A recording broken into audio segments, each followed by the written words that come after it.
Good morning आप सभी को। उम्मीद करता हूँ कि आपकी तैयारी अच्छी चल रही होगी बीपीएससी एडीओ और बिहार दरोगा की। तो गिन के आज 15 तारीख हो गया।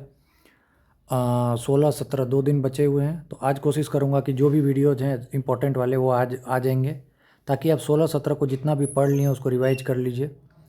देखिए रिवीजन अगर आप मुझे सुन पा रहे हैं तो अभी तक जितने भी वीडियोज़ अपलोड हुए हैं, अगर सबसे मोस्ट इंपॉर्टेंट देखिएगा तो एक जो मैंने 1 घंटा 22 मिनट का जो करंट अफेयर्स का किया उसको कर लीजिए। पूरा करंट कवर है, कोई डाउट वाली बात नहीं है, उसको कर लीजिए। गारंटी वारंटी सब मैं दे रहा हूँ कि उसी में से क्वेश्चन आएगा, क्योंकि इतना कंटेंट मतलब इतना मेहनत किया हुआ है तो वो कहीं आपको निराश नहीं करेगा, पहली चीज़। दूसरी बात, एक वीडियो है जिसमें मैंने मॉडर्न हिस्ट्री को बताया है, उसके बाद उसमें ज्योग्राफी बताया, पॉलिटी बताया, तो वो बहुत मोस्ट इंपॉर्टेंट वीडियो है।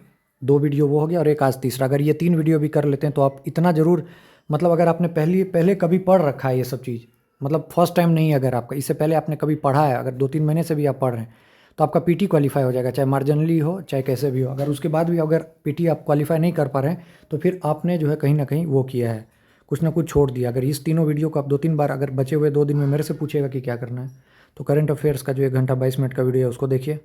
एक वीडियो मैंने 1 घंटे के लमसम का मॉडर्न हिस्ट्री, पॉलिटी और ज्योग्राफी उसको किया है, उसको कीजिए।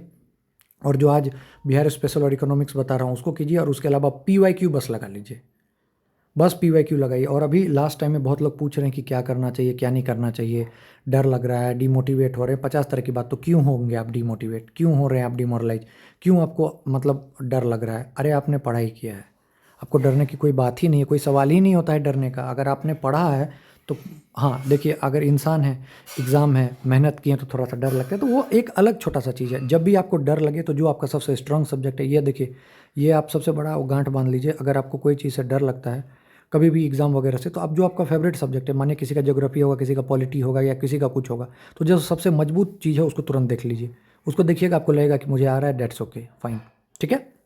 तो इस तरह से कर सकते हैं। बाकी इसके अलावा अगर आपको कोई भी डाउट है, किसी भी तरह का क्वेश्चन है जो कि आप मतलब बोल नहीं पा रहे हैं, तो मुझे मैसेज कर सकते हैं 7779833076 पर, व्हाट्सएप पर या टेलीग्राम पर, और मेरे से पूछ सकते हैं कि क्या दिक्कत है। और हाँ, इसके अलावा अगर आपको कोई भी टॉपिक का जो लग रहा हो कि आपको दिक्कत आ रहा है या फिर किसी टाइप का, तो अगर आपको लग रहा आप सभी को, तो आप मुझे एक छोटा सा मतलब 2 मिनट 4 मिनट टाइप का वीडियो बना के अगर भेजना हो तो आप मुझे पर्सनली मैसेज कर सकते हैं 7779833076 पर कि सर ये टॉपिक में दिक्कत है कुछ इस टाइप का, या भाई इस टाइप का मेरे को बता दो, ठीक है।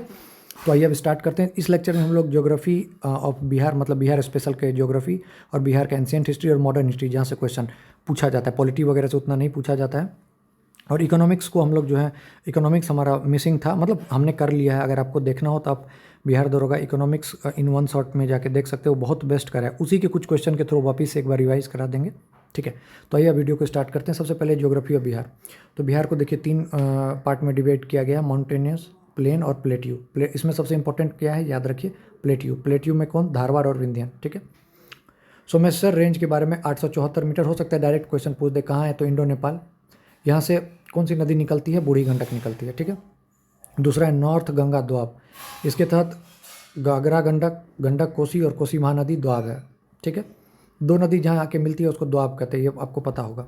फिर साउथ गंगा में गंगा, सोन, मगध और अंगा, ठीक है। आपको इसमें से अभी याद क्या रखना है? सबसे इंपॉर्टेंट जो याद रखने वाला चीज़ अब मैं शुरू कर रहा हूँ, धारवाड़ सबसे पुराना है, इतना याद रखना है, ठीक है।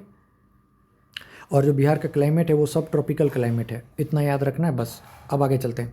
कोपेन जो एक साइंटिस्ट है, उन्होंने बताया था कि मतलब कि क्लासिफिकेशन क्लाइमेट वगैरह का, तो उन्होंने नॉर्थ बिहार को CWG में बांटा है, साउथ बिहार को AW में। अभी आपको कोई मतलब नहीं होना चाहिए CWG क्या है या साउथ बिहार क्या है, पुराने वीडियोज़ में आप जाके चेक कर सकते हैं जिसमें मैंने ज्योग्राफी वगैरह में बताया रखा है, तो उसमें अच्छे से बताया। आपको बस इतना याद रखना है, क्वेश्चन ये आएगा, according to Koppen classification the climate of north Bihar is, तो आंसर है CWG, साउथ बिहार इज़ तो AW, ठीक है।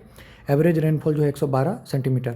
3 जोन में बांटा गया, जोन 1, जोन 2, जोन 3 बिहार को, बिहार के क्लाइमेट को। तो जोन 1 में 13 डिस्ट्रिक्ट हैं। तो एक बार BPSC में क्वेश्चन पूछा गया है कौन से जोन में सबसे ज़्यादा डिस्ट्रिक्ट है, तो 13 जोन 1 में, जोन 2 में 8, जोन 3 को फर्दर A और B में 6 डिस्ट्रिक्ट, A में और B में 11 डिस्ट्रिक्ट। फिर एक क्वेश्चन पूछा गया था कि पटना कौन से डिस्ट्रिक्ट में है, तो आपको बताना है 3B, ठीक है, याद रखिएगा। ड्रेनेज सिस्टम कैसे है? देखिए, अगर आप बिहार का मैप जानते हैं तो बिहार के मैप को अगर बीच से गंगा गुजार दीजिए तो ऊपर वाला हो गया नॉर्थ, नीचे वाला हो गया साउथ, ठीक है। नॉर्थ वाला हो गया हिमालयन रेंज, नीचे वाला हो गया प्लेट्यू रेंज, ठीक है, याद रखना है। हिमालय नदी कौन सी है जो पूरे साल बहती है? नॉर्थ टू साउथ इसका डायरेक्शन रहता है, ईस्ट डायरेक्टेड रहता है और फ्लड काउच करता है, ठीक है। जबकि प्लेटियो रिवर क्या है, साउथ से नॉर्थ की तरफ बनती है, स्मॉल डेल्टा बनाती है, ठीक है। उसका एग्जाम्पल है सोन पुनपुन फल्गु, ठीक है।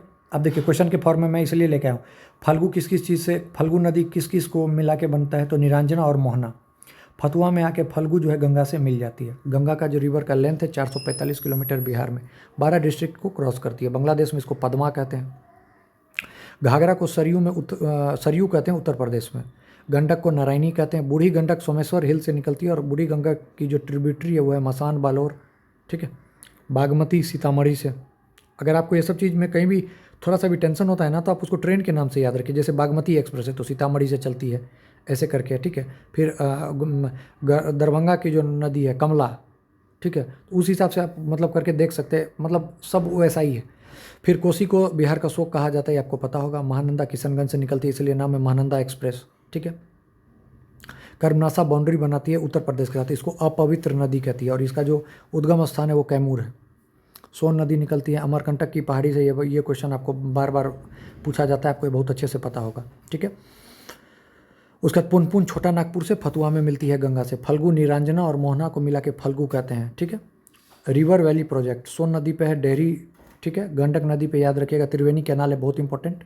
कोसी नदी इंडिया और नेपाल का। वाटरफॉल में देखिए ये जो दो है ना, इसमें से एक क्वेश्चन पूछे जाने का मैक्सिमम क्या 100% चांस रहता है, ठीक है। तो अब आपको कैसे करना है? काकोर, इसमें जो सबसे इंपॉर्टेंट है देखिए, या तो सब रखना पड़ेगा, काकोलत, दुर्गावती। तो मैं कैसे याद रखता हूँ? तो मैं ऐसे याद रखता हूँ काकोना, तो काकोरथ नवादा। तेल का यूज मतलब तेलहर कैमूर, ये दो सबसे ज़्यादा पूछे जाने वाले हैं। दुर्गावती रोहतास, बस इतना याद रखिएगा, ठीक है। मैं उम्मीद करूँगा कि आपको वाटरफॉल याद हो रहा है। लेक में पूछेगा तो कंवर बेगूसराय पता ही आपको। अभी सबसे ज़्यादा चल रहा है घोघा बिल, ठीक है, जिसको कि रामसर साइट घोषित किया गया, कहाँ है? कटिहार, इसको याद रखिएगा। अनुपम का, तो अनुपम कैमूर, ठीक है। सिमरी तो सहरसा आपको पता ही होगा। सरैया मान बेतिया, ठीक है। त्रिवेणी कैनाल गंडक पे अभी तक बीपीएससी ने 6-7 बार पूछा है। Soil of Bihar Kachari soil, alluvial soil. Old को बांगर कहते हैं, नए को खादर कहते हैं, आपको बहुत अच्छे से पता है। ताल सॉइल हो गया गंगा के रीजन में जो होते हैं, ठीक है। एलुवियल सॉइल के बारे में ये पूछा जा सकता है कि किस में डेफिशिएंट होती है? तो नॉर्थ में, सॉरी नाइट्रोजन में।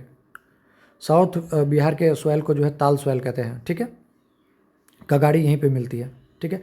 फॉरेस्ट वगैरह में याद रखना है कि बिहार में वाइल्ड लाइफ सेंचुरी कितना है? 12। डेंस फॉरेस्ट का एग्जांपल है वेस्ट चंपारण। 18वां फॉरेस्ट रिपोर्ट के अनुसार 7.1% जोग्राफिकल एरिया जो है उसका में बिहार का है, इंडिया का, ठीक है। Valmiki national park west Champaran पता है। भीमबांध मुंगेर, कंवर बेगूसराय पता है। कैमूर रोहतास में। नागी और नकटी जमुई में है, याद रखिएगा डैम, नागी और नकटी जमुई में।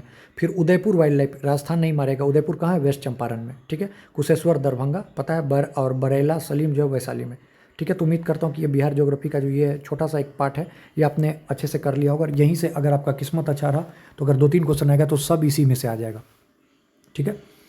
अब आइए हम लोग बिहार स्पेशल में करते हैं, पहले एंशिएंट फिर उसके बाद मॉडर्न करेंगे।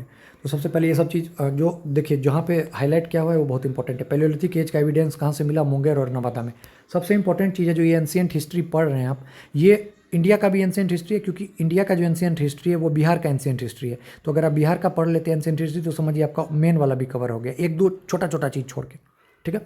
तो पैलियोलिथिक एज का जो एविडेंस है कहाँ से मिला? मुंगेर नालंदा। मेजोलिथिक का मुंगेर, न्यूलिथिक का चिरान चेचर। अब सबसे इंपॉर्टेंट है याद रखिएगा न्यूलिथिक का चिरान चेचर। चालकोलिथिक क्या है? जिसको पाषाण काल कहते हैं, ठीक है, कॉपर एज से रिलेटेड है चालकोलिथिक। वैदिक एज किसके द्वारा? आर्यंस के द्वारा। अर्ली वैदिक 1500 से 1000, लेटर वैदिक 1000 से 600। इसी टाइम में जो है 1000 ईस्वी के आसपास आयरन का जो है डिस्कवरी हुआ था। बिहार का फर्स्ट टाइम डिस्कशन सतपथ ब्राह्मण में था, ठीक है, याद रखना है। टोटल कितने महाजनपद हैं? 16। देखिए छोटे छोटे जन मिलके जनपद बनाते हैं और जनपद मिलके महाजनपद बनाते हैं। महाजनपद 2 है। अंगुत्तर निकाय के बारे में, महाजनपद के बारे में जानकारी 2 जगह से मिलती है, एक जैन धर्म से और एक बुद्धिज्म से। तो बुद्धिज्म की किताब है अंगुत्तर निकाय, ये बताता है कि महाजनपद 16 है। और जैन का है भगवती सूत्र, वो बताता है कि 16 है, ठीक है, याद रखना है। 3 महाजनपद बिहार में है, मगध, अंगा और लिच्छवी, ठीक है। सबसे इंपॉर्टेंट असमक जो है ओनली महाजनपद है साउथ इंडिया का, तो याद रखना है। लिच्छवी की कैपिटल वैशाली और ये पहला रिपब्लिक था तो इसलिए याद रखना है वजीसन। अंगा का कैपिटल चंपा। अंगा का लास्ट रूलर था ब्रह्मदत्त, जिसको बिंबिसार ने मगध में मिला दिया। मगध का कैपिटल क्या है? राजगीर, ठीक है, या गरीबराज इसको बोलते हैं।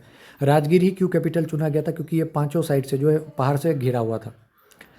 मगध का लास्ट रूलर जो था इसमें वो था बृहद्रथ। इसके बाद कौन सी डायनेस्टी आ गई? हरियंका। फिर हरियंका, शिशुनाग, नंदा, ये इसका सीक्वेंस है। बिंबिसार जो है सो बहुत अच्छी दोस्ती थी चंद्रप्रद्योत के साथ, ठीक है। तो इसीलिए जो है सो बिंबिसार ने जब चंद्रप्रद्योत बीमार पड़े थे तो पहले क्या था कि बिंबिसार चंद्रप्रद्योत को मतलब उससे लेना चाहते थे मगध के अंडर में, लेकिन फिर देखा कि ये दोनों दोस्त हैं तो इसलिए वो बिंबिसार रुक गए। तो एक बार होता क्या है कि चंद्रप्रद्योत बीमार पड़ जाता है तो उसको बिंबिसार ने जीविका को भेजा, तो उनके फिजिशियन थे, उसको भेजा था इलाज कराने के लिए, ठीक है। बिंबिसार को उसके बेटे ने अजातशत्रु ने मार दिया, जिसने फर्स्ट बुद्धिस्ट काउंसिल कराई थी। फिर अजातशत्रु को उसका बेटा उदयन ने मार दिया। इसमें जो सबसे इंपॉर्टेंट वो याद रखना है कि उदयन ने जो है सो पाटलिपुत्रा स्थापित किया था, ठीक है। फिर उसके बाद शिशुनाग आ जाता है। शिशुनाग क्या करता है? जो अवंती का किंग था जिससे इसकी बिंबिसार की दोस्ती थी उसको हरा के मगध में मिला लेता है।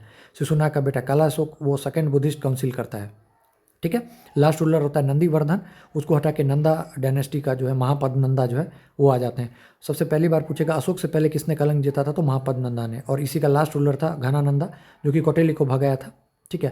तो इसलिए कौटिल्य जो है पूरे तरीके से बदला लेने का सोचता है और इसलिए वो चंद्रगुप्त मौर्य को तैयार करता है और उसके बाद जो डायनेस्टी आती है वो मौर्य डायनेस्टी आती है।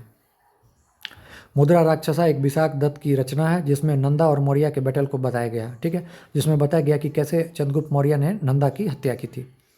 जब नंदा डायनेस्टी था शासन में तो उसी दौरान सिकंदर का अटैक हुआ, लेकिन उसके सेनापति वगैरह बोले कि हम नदी पार नहीं करेंगे, तो इसलिए फिर सिकंदर को बीच से ही वापिस हो जाना पड़ता है। मौर्य डायनेस्टी का एस्टेब्लिशमेंट हुआ कौटिल्य के सहायता से।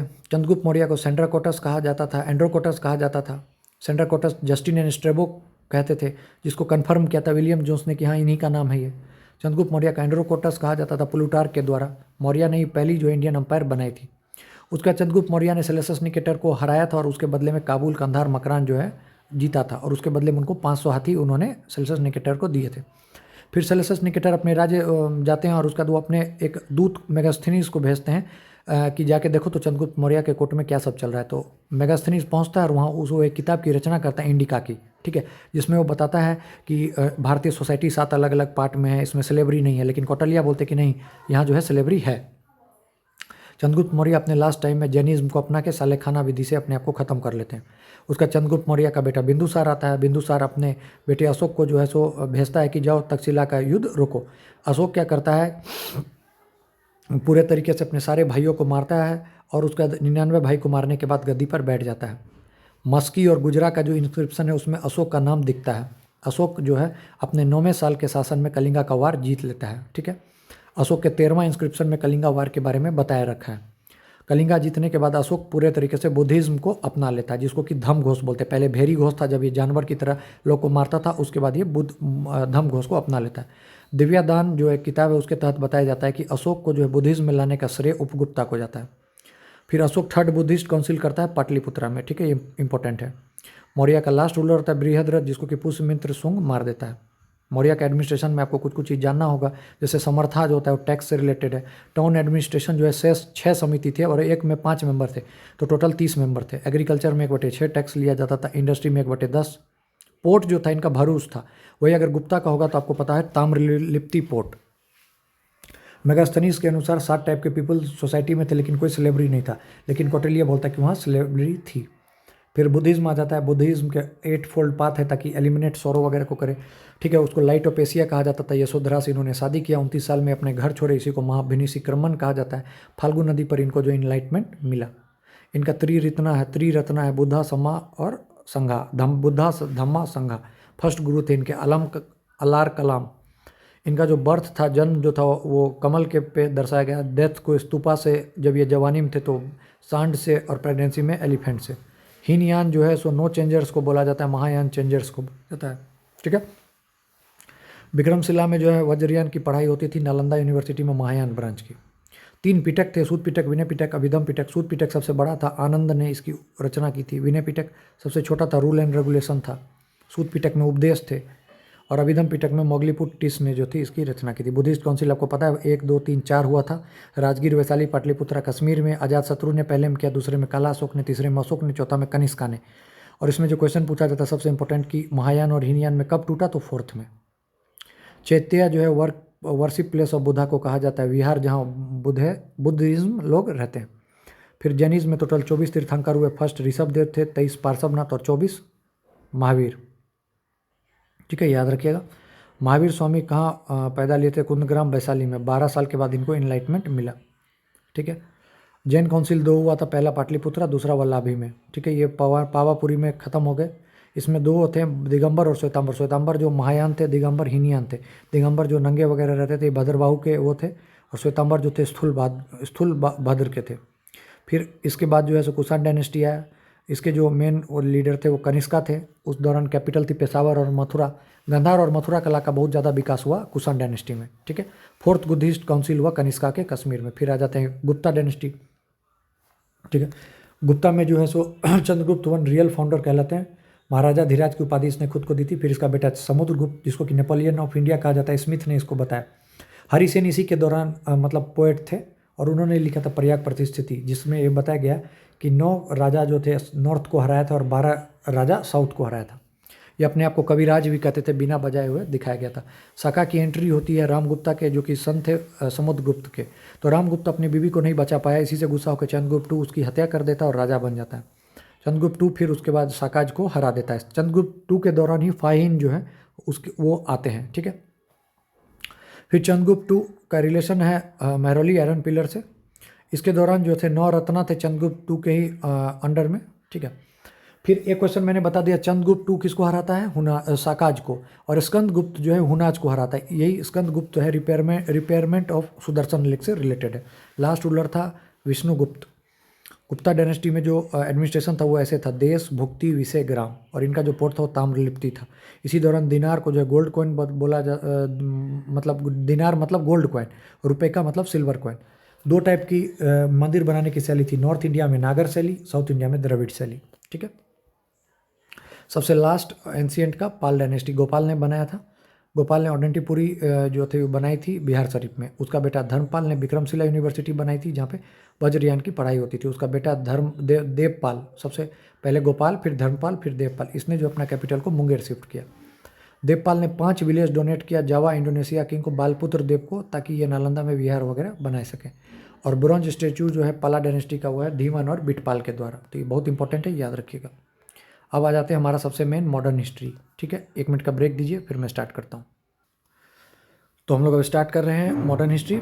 मॉडर्न हिस्ट्री में सबसे पहले पोर्टुगीज जो थे वो बिहार आए थे। पहली फैक्ट्री डच में 1632, याद रखिए, स्टार मार्क कीजिए 1632। ब्रिटिश कब? 1620 में। और ब्रिटिश की तरफ से पहली बार आया था पीटर मुंडी। डेनिस ने अपना फैक्ट्री बनाया था 1774 में नेपाली कोठी पटना में। मुगल, अब यहाँ से इंपॉर्टेंट है, ध्यान से सुनिएगा। मुगल किंग फारूक सियार ने 1717 में ब्रिटिशर्स को बोल दिया था कि जाओ कहीं भी बिजनेस करो और हमारा कॉइन यूज़ करो। इसी को मैग्ना कार्टा ऑफ EIC कहते हैं। फारूक सियार ने मुर्शिद कुली खां को नया गवर्नर बनाया। मुर्शिद कुली खां के बाद सुजाउद्दीन आया, नवाब बना, और बिहार जो था उसी के अंडर में था। और अली वर्दी खां को उसने उप सूबेदार बनाया। 1739 में होता क्या कि सरफराज खान को गवर्नर ऑफ बंगाल बना दिया जाता है। अली वर्दी खां सोचता है कि मैं इतने दिन से जो था सूबेदार था और मुझे क्यों नहीं बनाया गया, तो वो क्या करता है, सरफराज खान को मार देता है। किसमें? तो गिरिया की बैटल में। ठीक है। उसके बाद ये खुद को अपने आप को सरफराज खान डिक्लेयर कर देता है। फिर उसके सरफराज खान के बाद सिराजुद्दौला बनता है। उसी दौरान जो है सो सिराजुद्दौला और ईस्ट इंडिया कंपनी के क्लाइव के बीच में झगड़ा होता है। तो ब्लैक होल ट्रेजेडी जो होवेल ने बताया था, जिसके तहत 146 मेंबर जो ब्रिटिशर से वो मर जाते हैं, मतलब 146 को अंदर रखा जाता है, 123 की मौत हो जाती है, 23 बच जाते हैं। तो इसके बाद गुस्सा कर क्लाइव और सिराजुद्दौला के बीच में एक ट्रीटी होती है, जिसको कि ट्रीटी ऑफ अलीनगर कहते हैं, 9 फरवरी 1757 को। लेकिन फिर पूरे तरीके से सिराजुद्दौला इस बात को मानता नहीं है। ठीक है। तो उसके बाद बैटल ऑफ प्लासी होती है 23 जून 1757 के। ब्रिटिश वर्सेस सिराजुद्दौला भागीरथी नदी पे। ठीक है। उसमें होता क्या, मीर जाफर, मानिक चंद, आमिर चंद, जगत सेठ सब क्लाइव के साथ होते हैं। सिराजुद्दौला से लड़ाई होती है। मीर जाफर को बोला जाता है कि तुम मारो, तो ये खुद तो नहीं मारते, अपने बेटा मीरान को बोलता है कि जाओ सिराजुद्दौला को मार दो, और वो जाके मार देता है। उसके बाद मीर जाफर को राजा बना दिया जाता है। मीर जाफर के बाद मीर कासिम आते हैं। मीर कासिम देखते हैं कि ब्रिटिशर सब कुछ अपने अंडर में अब करने लग गए, तो वो क्या करते हैं कि अपनी कैपिटल को मुर्शिदाबाद से मुंगेर शिफ्ट कर देते हैं। ये क्वेश्चन पूछा जाता है। उसके बाद एलिस पटना आता है। जब ये सब चीज़ होती है तो ये अपना जो मुर्शिदाबाद से मुंगेर जो है सो पहुंच जाता है। उसका धीरे धीरे पटना भी जीत जाता है। फिर ब्रिटिशर्स, एलिस जो है एक एजेंट है ब्रिटिशर्स का, वो पटना आता है और वो पटना जीत लेता है। तो कासिम को ये चीज़ देखा नहीं गया। कासिम जाके जो है एलिस को मार देता है। उसके बाद पूरे तरीके से बवाल मच जाता है। ब्रिटिशर्स बोलते हैं कासिम की इतनी हिम्मत, तो वो जो है सो कासिम को जो है पूरे तरीके से हटा देते हैं वहाँ से, और बोलते इसको कहा जाता है पटना मर्डर केस। ठीक है। फिर अब कासिम को डर लगता है कि अब मैं क्या करूँ, ये लोग तो ब्रिटिशर्स मेरे ऊपर भारी पड़ रहे हैं। तो मीर कासिम क्या करते हैं, शुजाउद्दौला और शाह आलम टू के पास जाता है कि मेरी मदद कीजिए। तो बोलते हैं ठीक है चलो करते हैं। तो बैटल ऑफ बक्सर में होता क्या है, मीर कासिम, शुजाउद्दौला और शाह आलम और ईआईसी के बीच में झगड़ा होता है तगड़ा। होता क्या है कि ईआईसी की तरफ से जो है वो हेक्टर मुनरो उसको लीड करते हैं, और ब्रिटिशर्स 99.99% ये वार हार चुके होते हैं। लेकिन तब तक ये लोग घमंड में चूर हो जाते हैं, मीर कासिम, शाह आलम टूट, और ये लोग को लगता है ब्रिटिशर्स भाग गए। तो ये एकदम आराम से सब कुछ वेपन अपन रख के और अपना आराम करने लगते हैं। इसी दौरान वापिस से गोलीबारी होती है और ब्रिटिशर्स बैटल ऑफ बक्सर को जीत जाते हैं 22 अक्टूबर 1764 को। उसके बाद होती है ट्रीटी ऑफ इलाहाबाद, जिसके तहत 26 लाख पेंशन मुगल को दिया जाता है, जबकि बदले में ईआईसी पूरे तरीके से दीवानी राइट बिहार, बंगाल, उड़ीसा की ले लेती है। रॉबर्ट क्लाइव 1765 में डुअल गवर्नमेंट इस्टेब्लिश करते हैं। वारेन हेस्टिंग्स 1772 में उसको हटा देते हैं। बंगाल का जो लास्ट नवाब था वो था मुबारक उद दौला। सिताब राय को बिहार टैक्स कलेक्शन की जिम्मेदारी मिलती है। इसी दौरान संथाल रिवॉल्ट जो होता है 1855 छब्बत, कोल, बुद्धो भगत, ताना भगत, गुमला, ये सब आपको पता है। मुंडा उन्मूलन विद्रोह इसी को कहा जाता है, मुंडा रिवॉल्ट को 1900 ईस्वी। वहाबी रिवॉल्ट सैयद अहमद बरेलवी के द्वारा, इनका सेंटर था पटना, इलायत अली, विलायत अली, फरत अली। नोनिया रिवॉल्ट जो होता है ये सोरा प्रोडक्शन क्लास, जो छोटा मोटा बम बनाते थे, सोरा उगाते थे मुजफ्फरपुर, सारण, हाजीपुर में। फिर एक लोटा रिबेल कहाँ हुआ, 1856 में, मुजफ्फरपुर जेल में। ठीक है। 1837 में 34वां इन्फेंट्री नेटिव मंगल पांडे का था। दिल्ली से बहादुर शाह, कानपुर से नाना साहेब, झांसी से रानी लक्ष्मीबाई, लखनऊ से बेगम हजरत महल, ये सब पूरे तरीके से लड़े। बिहार में 12 जून 1857 को रोहिणी के देवघर से जो है तो कहानी शुरू हुई 1857 की। पटना में पीर अली जो थे बुक सेलर, वो लीड कर रहे थे। उन्होंने देखा कि एक ओपीएम एजेंट आर लोयल बहुत उछल रहा है, तो उन्होंने क्या किया कि पीर अली ने उसको मार दिया। इसके बाद जो है सो टेलर ने पीर अली को फांसी दिलवा दिया। 25 जुलाई को दानापुर आरा में विद्रोह शुरू हो गया। बाबू कुंवर सिंह पूरे तरीके से इसमें आगे थे। जगदीशपुर के आरा के जमींदार थे बाबू कुंवर सिंह। इनको कोई एक जगह सपोर्ट नहीं मिला था, वो था मध्य प्रदेश के रीवा में। इनको डगलस की गोली लगती है हाथ में और वो अपने हाथ काट के गंगा मैया में देते हैं और बोलते हैं कि हे गंगा मैया मेरी भेंट को स्वीकारो। उसके बाद ये बिहार पहुंचते हैं, वहाँ पर इनकी आखिरी लड़ाई होती है ली ग्रैंड से। ये एएसओ में पूछा था, ली ग्रैंड से लड़ाई होती है और वहाँ पर ली ग्रैंड को हराते हैं और ये लास्ट बैटल था कुंवर सिंह का। उसके बाद ये मर जाते हैं 26 अप्रैल 1858 को। उसके बाद उनका बेटा अमर सिंह संभालता है। ठीक है। आईएनसी का आपको याद रखना है 3 सेशन हुआ बिहार में, 27, 37, 54, 12, 22, 40, बांकीपुर में, गया में, रामगढ़ में, और मधुलकर, सीआर दास और मौलाना आज़ाद ने इसको प्रिजाइड किया। बहुत इंपॉर्टेंट है, याद रखिएगा। बंगाल पार्टीशन जो 16 अक्टूबर 1905 को अनाउंस किया गया, मतलब एक कर दिया गया, मतलब कि 16 अक्टूबर को। और इसके लिए अनाउंस कब किया गया था, 20 जुलाई को बोला गया कि 16 अक्टूबर को होगा। ठीक है। उसके बाद इसके बाद जो है पूरे तरीके से मतलब आंदोलन ये सब चला। बिहार में सतीश चंद्र ने राखी बांधी एक दूसरे को। इसी के बाद बिहार स्टूडेंट कॉन्फ्रेंस 1906 में राजेंद्र प्रसाद ने स्थापना की। बंगाल पार्टीशन को कैंसिल किया गया 12 दिसंबर 1911 में। उसका दिल्ली को नई कैपिटल बना दिया गया। मुजफ्फरपुर बम केस में आपको पता है 1908 में प्रफुल्ल चाकी और खुदीराम बोस को फांसी दे दी गई थी। ठीक है। Home rule and Annie Besant 1916 में जो बिहार में होम रूल था उसका मेन रिस्पॉन्सिबल थी एनी बेसेंट, और बिहार में जो था वो मौलाना मजरूक हक इसको लीड कर रहे थे। ठीक है। चंपारण सत्याग्रह 1917, ये सब बताने की जरूरत नहीं है। मजिस्ट्रेट थे उस टाइम में हार्डकॉक, उन्होंने गांधी जी को बोला था कि छोड़ दो, लेकिन गांधी ने बोला था कि आज जेल होगा कल बेल होगा। फिर चंपारण एग्रीएंट कमेटी बनाई, एफजी सलाई, गांधी भी उसके मेंबर थे। ठीक है, ऐसा पता है आपको। फिर दरभंगा किसान आंदोलन 1919-20 में स्वामी विद्यानंद ने लीड किया। बर्खास्त आंदोलन सहजानंद सरस्वती 1937-38। किसान सभा पहली बार 1922 में मुंगेर में हुआ, पता है आपको, श्री कृष्ण सिंह और मोहम्मद जुबैर अंसारी। 1928 में स्वामी सहजानंद ने वापस से किया था, लेकिन वो सक्सेसफुल नहीं रहा, तो उन्होंने सोचा कि सोनपुर के मेले में करते हैं, तो 1929 में फिर सोनपुर में हुआ। फिर उसके बाद 1936 में ऑल इंडिया जो हुआ किसान सभा वो लखनऊ में हुआ, स्वामी सहजानंद सरस्वती। आप इसमें याद रख सकते हैं कि यदुनंदन शर्मा गया से थे, स्वामी विद्यानंद दरभंगा से, कार्यानंद शर्मा मुंगेर से। अंबारी सत्याग्रह जो था वो राहुल संकृतैन ने लीड किया था। फिर खिलाफत वगैरह जैसे था वही सेम चीज़ आपको पता होगा, जो मैंने अभी मॉडर्न में पढ़ाया था सेम चीज़ है। नॉन कॉपरेशन 1920 से 22 तक चला। इस दौरान राजेंद्र प्रसाद ने अपनी क्या कहते हैं लॉवरशिप छोड़ दी। रॉय महेंद्र प्रसाद ने अपनी रिजाइन कर दिया मजिस्ट्रेट से। ठीक है। फिर एक इंपॉर्टेंट चीज़ है, बिहार विद्यापीठ की स्थापना हुई थी 6 फरवरी 1921 को। मजरूल हक ने इस्टेब्लिश किया सदाकत आश्रम। ठीक है, खैरू मियाँ से ज़मीन लिया था। इसका मजरूल हक का न्यूज़पेपर था द मदरलैंड। ठीक है, ये याद रखने वाली चीज़ है। 4 फरवरी 1922 को चौड़ा चौड़ी इंसिडेंट हुआ। ठीक है। उसके बाद स्वराज पार्टी की स्थापना 1922 में हुई, गया में सीआर दास, मोतीलाल नेहरू, बिहार में 1923 में जो है श्री कृष्ण सिंह चेयरमैन थे स्वराज पार्टी के, इन्होंने स्थापना की थी। चेयरमैन थे नारायण प्रसाद और अब्दुल बारी। फिर बिहार कांग्रेस सोशलिस्ट पार्टी 1934, दो था, एक बिहार सोशलिस्ट पार्टी 1931, उसमें वृक्ष बेनीपुरी ये सब थे, राम वृक्ष बेनीपुरी। और बिहार कांग्रेस सोशलिस्ट पार्टी में जेपी नारायणन और नरेंद्र देव थे। फिर सिविल डिसोबीडियंस मूवमेंट हुआ लाहौर में 1929 में, कंप्लीट स्वराज की डिमांड की। 26 जनवरी 1930 को कंप्लीट इंडिपेंडेंस की बात हुई। फिर डांडी मार्च 12 मार्च से लेकर 6 अप्रैल तक, ठीक है, ये सब तो नॉर्मल था। और स्वदेशी लीग को सपोर्ट करने के लिए छपरा के जेल के कैदी जो थे वो नंगी हड़ताल पे चले गए। तो नंगी हड़ताल, मुजफ्फरपुर जेल नहीं है, छपरा जेल है। और चौकीदारी अभियान जो था ये किया गया था ताकि टैक्स वगैरह जो है सीडीएम के टाइम में नहीं दिया जाए। फिर बिहार में इलेक्शन होता है, 152 में से 98 सीट कांग्रेस जीतती है। लेकिन जो पहला जो सीएम बनता है बिहार का वो मोहम्मद यूनिस बनते हैं, कुछ दिन के लिए बनते, फिर उसके बाद श्री कृष्ण सिंह जो है वो आके परमानेंट वो बन जाते हैं, ठीक है। फिर क्वेश्चन उठता है कि 38 में बिहार गवर्नमेंट में जो थे इन लोगों ने रिजाइन क्यों दिया, क्योंकि ये लोग चाहते थे कि प्रिजनर्स को छोड़े, लेकिन ब्रिटिशर्स रिलीज नहीं कर रहे थे। लेकिन जैसे ही इन्होंने धमकी दी कि हम रिजाइन करेंगे तो ब्रिटिशर्स ने उनको छोड़ दिया। फिर पूछा गया कि 1939 में क्यों रिजाइन किया, क्योंकि हम लोग से बिना पूछे जो है वो हमारा पार्टिसिपेशन जो है वर्ल्ड वार 2 में रख दिया था, इसीलिए हम लोग गुस्सा हुए। फिर क्रिप्स मिशन आया 8 अगस्त 1942 को, फेल हो गया, तो इसी के अगेंस्ट में हम लोगों ने क्विट इंडिया मूवमेंट किया। 11 अगस्त 1942 को सेक्रेटेरिएट में जो थे झंडा फहराने की कोशिश कर रहे थे 7 स्टूडेंट, जिनको कि आर्चर ने बोला कि गोली चलाने, तो 7 की मौत हो गई थी। फिर आज़ाद दस्ता जेपी नारायणन को हजारीबाग जेल में रखा गया था क्विट इंडिया के बाद, जो इनको गिरफ्तार कर लिया गया था, लेकिन ये दिवाली की रात को भाग गए नेपाल। वो आपको पता है बकरी का टापू पे, फिर वहाँ पे जाके इन्होंने आज़ाद दस्ता का गठन किया। राम मनोहर लोहिया और उषा मेहता ने जो है सो रेडियो वगैरह चलाया था। और आसिफ अली ने झंडा को जो है सो फहराया था। सरदार नित्यानंद सिंह ने, जितने भी हैं जेपी नारायणन, राम मनोहर लोहिया, उषा मेहता, अरुण आसिफ अली, सबके जो ट्रेनर थे वो कौन थे, सरदार नित्यानंद सिंह।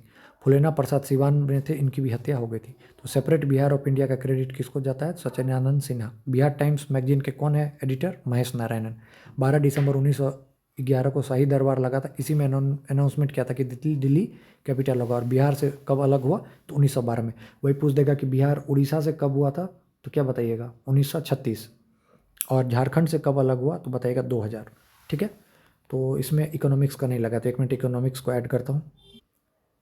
तो देखिए इकोनॉमिक्स में सारा कुछ तो नहीं, क्योंकि हम लोगों ने ऑलरेडी डिस्कस किया है। तो अगर आप देख सकते हैं ये AEDO बिहार दरोगा करके इकोनॉमिक्स लिखा होगा, इसको आप एक बार अच्छे से पढ़ लीजिएगा तो आपका काम हो जाएगा, ठीक है। इसमें जो जो चीज़ था मैंने ऐड कर दिया है, ठीक है। तो एक बार मैं जो इंपॉर्टेंट चीज़ है उसको बोल देता हूँ, क्योंकि ऑलरेडी जब है तो आप क्यों, आपका ही टाइम बचेगा, ठीक है। तो इसमें जो जो चीज़ इंपॉर्टेंट है वो याद रखना कि देखिए 2 चीज़ बताता हूँ। एक होता है जो बैंक जो है, RBI सब बैंक को जिस चीज़ पे उधार देता है या जिस रेट पे, उसको बोलते हैं रेपो रेट। RBI जो भी रेट पर उधारी दे रहा है वो हो गया रेपो रेट, और जो बैंक RBI को देगा जिस पर उधारी वो हो गया रिवर्स रेपो रेट। क्लियर है, याद रखिएगा। फर्स्ट 5 ईयर प्लान 51 से 56 हैरड डोमार मॉडल पे है, चीज़ याद रखिएगा। 2011 सेंसस में हाईएस्ट सेक्स रेशियो केरला का है, याद रखिएगा। Vice chairman of NITI Aayog अभी करंट में सुमन बेरी हैं, ठीक है। GDP माइनस डिप्रिसिएशन बराबर NDP होता है। GDP क्या है, फाइनल गुड्स एंड सर्विसेज, जो कि इकोनॉमी में एक ईयर में प्रोड्यूस किया गया, ठीक है, ठीक है। उसके बाद हो गया another name for world bank क्या है, international bank for reconstruction and development, IBRD, ठीक है। अकॉर्डिंग टू 2011 सेंसस अरुणाचल का लोएस्ट पॉपुलेशन डेंसिटी और हाईएस्ट किसका है, बिहार का। स्टैगफ्लेशन क्या होता है, combined component of unemployment and inflation, लंबे टाइम तक अनएम्प्लॉयमेंट भी रहेगा और इन्फ्लेशन भी बढ़ा रहेगा, तो स्टैगफ्लेशन कहलाता है। बैंक रेट ज़्यादा तो CRR कम, ठीक है। हेडक्वार्टर ऑफ WTO कहाँ है, तो जेनेवा। केरला का लोएस्ट इन्फेंट मोर्टेलिटी रेट है। नरसिम्हम कमेटी किसी से रिलेटेड है, तो बैंकिंग स्ट्रक्चर रिफॉर्म से। फिजिकल पॉलिसी कौन बनाता है, तो मिनिस्ट्री ऑफ फाइनेंस, ठीक है। वही अगर आपसे पूछ दूँ मैं 2011 का हाईएस्ट पॉपुलेशन डेंसिटी किसका था, अभी मैंने बताया था, तो बिहार का, ठीक है। बैलेंस ऑफ पेमेंट में क्या क्या होता है, तो trade in good and services, capital receipt and payment, ये दोनों इंपॉर्टेंट है। हेडक्वार्टर ऑफ सेबी कहाँ है, तो मुंबई, ठीक है। National income is equal to, तो याद रखना है NNP एट फैक्टर कॉस्ट, ठीक है। टोटल इनकम कितना जो है रेजिडेंट, नेशन का रेजिडेंट कितना किया, उसको कहते हैं NNPFC। Removing government imposed barrier और रेस्ट्रिक्शन इज कॉल्ड लिबरलाइजेशन, ये पूछा गया है कम से कम 3 से 4 बार दरोगा में। कौन सा यूटी का लोएस्ट जो है सो सेक्स रेशियो है, तो वो दमन एंड दीव का, ठीक है। प्राइस ऑफ कम्युनिटी ज़्यादा तो क्वांटिटी सप्लाई ज़्यादा, याद रखिएगा according to law of supply. Antyodaya Anna Yojana, Antyodaya अन्न योजना 2000 में, ठीक है। 2011 सेंसस के तहत highest population density Bihar, lowest Arunachal, UT का हाईएस्ट दिल्ली, लोएस्ट अंडमान निकोबार, याद रहेगा।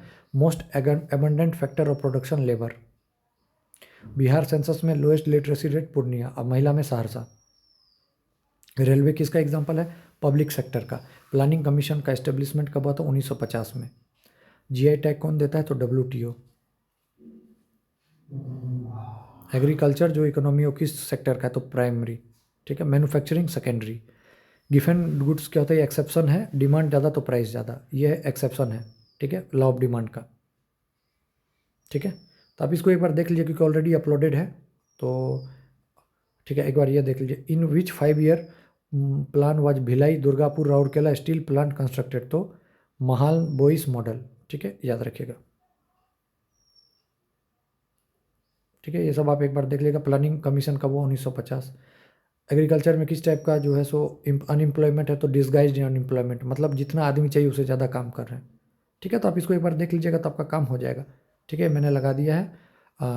PDF चाहिए होगा तो मेरे नंबर 7779833076 पे मैसेज कर दीजिएगा, ठीक है। तो बहुत बहुत धन्यवाद। ये लेक्चर ही देख लीजिएगा, मैंने आधा घंटा में बहुत अच्छे से 20-25 मिनट में समझाया हुआ है, ठीक है। तो मेरी तरफ से डन है, GS कंप्लीट है, करंट अफेयर्स कंप्लीट है। अब जो जो मुझे छोटा छोटा चीज़ लगेगा मैं डालते जाऊँगा। सभी को ऑल द बेस्ट, एडवांस में अच्छे से करते रहिए, ऑल द बेस्ट।